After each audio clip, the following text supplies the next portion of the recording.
Hi friends, welcome to my channel RMB Chaitra. Friends, ఈరోజు మేము ఒక సరికొత్త రెసిపీ చేయబోతున్నాము. చూడండి, వీడియో ఎండ్ వరకు చూడండి. ఫ్రెండ్స్ మేము మునగాకు తోటకెళ్ళి మునగ ఆకులు కోసుకొని వచ్చాము. ఆ ఆకులతో మేము ఏం చేయబోతున్నాం చూడండి. ఫ్రెండ్స్, నీటిలో బాగా కడిగేయాలన్నమాట. మొత్తం కడిగేసి శుభ్రంగా ఉంచుకోవాలి. ఇప్పుడు మనము ఫ్యాన్ గాలి కింద శుభ్రంగా ఆరేయాలన్నమాట. వేడి గాలి కాకుండా ఓన్లీ ఫ్యాన్ గాలిలోనే ఆరేయాలి. ఎందుకంటే దాంట్లో ఉన్న గ్రీనరీ అంతా పోకుండా ఉండడానికి. మునగాకు తినడం వల్ల చాలా ప్రయోజనాలు ఉన్నాయి ఫ్రెండ్స్. దీంట్లో ఉన్న పోషక పదార్థాలు ఉన్నాయి. ప్లస్ గర్భిణీ స్త్రీలకు డాక్టర్లు సజెషన్ చేసేది ఏంటంటే మునగాకు కూర చేసుకొని తింటే చాలా బ్లడ్ పట్టిద్దని చెప్పేసి చెప్తూ ఉంటారు. అలాగే ఇప్పుడు మనము కరివేపాకును కూడా శుభ్రంగా నీటిలో కడిగేసాను. నేను ముందే కడిగేసాను. కరివేపాకును కూడా శుభ్రంగా నీటిలో కడిగేసినాక ఇప్పుడు మనము దీనికి కూడా ఫ్యాన్ గాలి కింద ఆరేయాలన్నమాట. ఇప్పుడు మునగాకును ఎట్ట ఆరేసామో కరివేపాకును కూడా సేమ్ అలానే ఫ్యాన్ గాలి కింద ఆరేయాలి. ఇప్పుడు మనము దీంట్లో కావాల్సింది బాగా వేపుకోవాలన్నమాట. ఇదేంటంటే మినపగుండ్లని మనము చక్కగా వేపుకోవాలి. ఎట్లా వేపుకోవాలంటే లైట్గా సిమ్లో పెట్టి వేపుకోవాలి. గోల్డెన్ బ్రౌన్ కలర్లో వచ్చేది వరకు జాగ్రత్తగా వేపుకోవాలన్నమాట. ఎందుకంటే బాగా మాడిపోకుండా ఉండాలి. ఇదిగో ఈ కలర్లో గోల్డెన్ కలర్లో వచ్చేయాలన్నమాట. ఆ విధంగా మనము వేపుకోవాలి మినపగుండ్లని. ఇప్పుడు మనము ఆరేసాం కదా ఫ్యాన్ గాలి కింద ఆకులన్నీ ఫ్యాన్ గాలి కింద బాగా ఆరిపోయాయి అన్నమాట.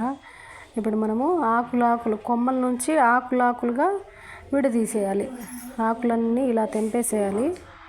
ఆకులన్నీ తెంపినాక మనము రెసిపీ చేసుకోవాలన్నమాట.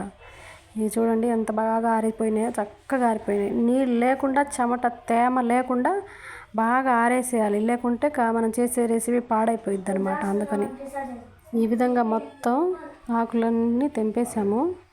చూడండి ఎంత బాగున్నాయో, చక్కగా పచ్చగా కనబడుతుంది. ఈ ఆకులన్నీ ఇలా ఈ విధంగా తెంపేసినాక అదే విధంగా మనము ఇప్పుడు కరివేపాకును కూడా ఇలానే చిన్నగా తెంపుకోవాలన్నమాట. కరివేపాకు కూడా చక్కగా ఆరిపోయినాయి ఫ్యాన్ గాలి కింద, నీళ్ళు లేకుండా ఆరిపోయినాయి అనమాట. కరివేపాకు కూడా ఇలా మొత్తం తెంపేసేయాలి. తర్వాత మనం ఇప్పుడు ఆయిల్ హీట్ ఎక్కాక ఇదిగో కరివేపాకు మొత్తం ఎంత వేయాలి. కొంచెం వేసామనుకో ఆయిల్ మన మీద పడిద్ది. సో పడకుండా ఉండడానికి ఎక్కువ ఆకులు అయితే వేసాను.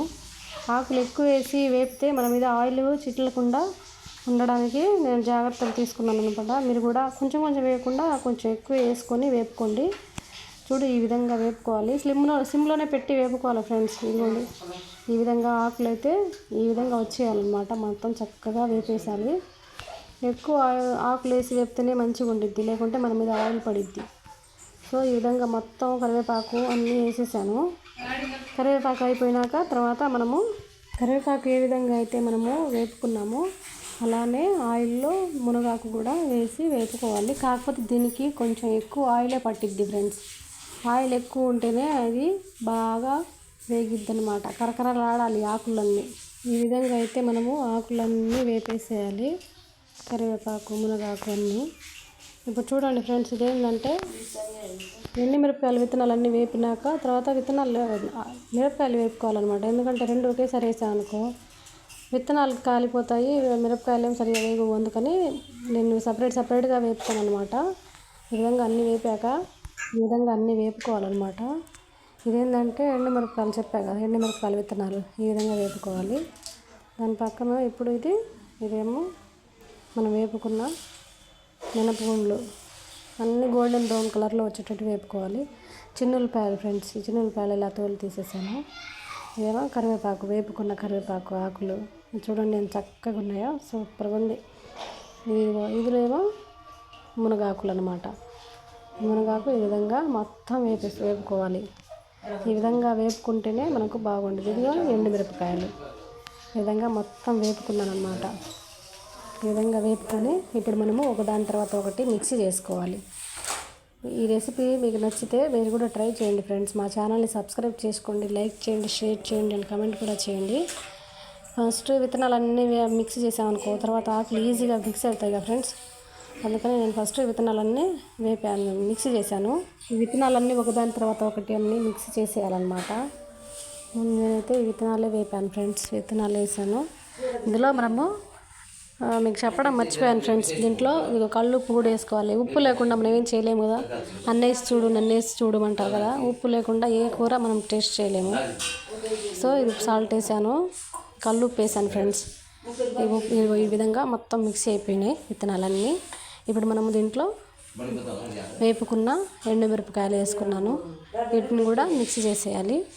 ఇది మిక్స్ అయ్యాక చూడండి ఇలా వచ్చింది. ఇప్పుడు మనము మొత్తం మన దగ్గర ఏమేమి ఉన్నాయి, ఇంకా చిన్నులపాయ ఉంది, చిన్నులపాయలు, తర్వాత ఈ ఆకులు, ఈ 2 ఆకులు కలుపుకొని బాగా మిక్సీ చేసేయాలి. మిక్సీ చేసినాక చిన్నులపాయలు కూడా బాగా మిక్స్ చేస్తే ఫైనల్ రెసిపీ వచ్చింది అనమాట. చూడండి, అది కొంచెం ఇది కొంచెం వేసుకుంటూ మిక్సీ చేసుకోవాలి. ఆయిల్ బాగా ఎక్కువ ఉంది ఫ్రెండ్స్, ఆయిల్ అయితే కొంచెం ఎక్కువగానే ఉంది, ఏం పర్లేదు, టేస్ట్ బాగానే వచ్చింది అనమాట, సూపర్గా ఉండిద్ది. ఈ విధంగా మొత్తం మిక్స్ చేసి కలిపేయాలన్నమాట.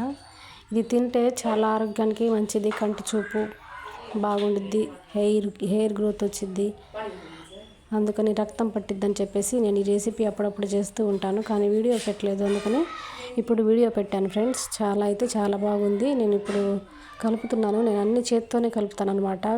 అన్నీ కలిపేసి ఇప్పుడు రైస్తో తింటున్నాను. చాలా బాగుంది. ఒకసారి మా ఛానల్ని సబ్స్క్రైబ్ చేసుకోండి ఫ్రెండ్స్, లైక్ చేయండి, షేర్ చేయండి, కామెంట్ కూడా చేయండి ఫ్రెండ్స్.